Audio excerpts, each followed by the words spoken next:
গল্পের নাম রাখাল রাহিমের স্বপ্ন।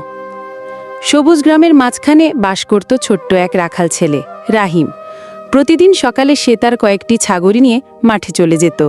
দূরে নীল পাহাড়, পাশে ঝিরঝিরে নদী, আর আকাশে উড়ন্ত পাখিরা ছিল তার দিনের সঙ্গী। রাহিম ছিল গরিব, কিন্তু মনটা ছিল বিশাল। ছাগল চড়ানোর ফাঁকে সে বাঁশি বাজাত আর নিজের স্বপ্নের কথা ভাবত।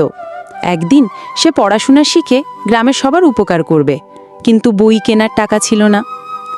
একদিন মাঠে ছাগল চড়ানোর সময় সে দেখতে পেল নদীর ধারে একটি বৃদ্ধ লোক বসে কাঁদছে।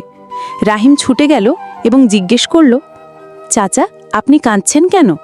বৃদ্ধ বলল, আমার থলে নদীতে পড়ে গেছে, তাতে আমার একমাত্র উপার্জনের টাকা ছিল।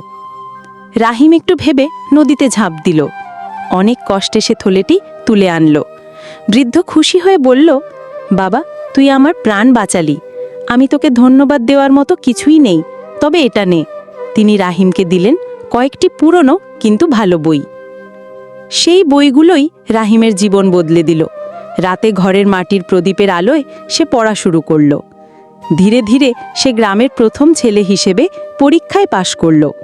পরবর্তীতে রাহিম শিক্ষক হয়ে নিজের গ্রামে বিনামূল্যে পড়ানো শুরু করল। যে রাখাল ছেলে একদিন স্বপ্ন দেখেছিল, সে নিজেই একদিন অন্যদের স্বপ্ন পূরণের পথ দেখালো।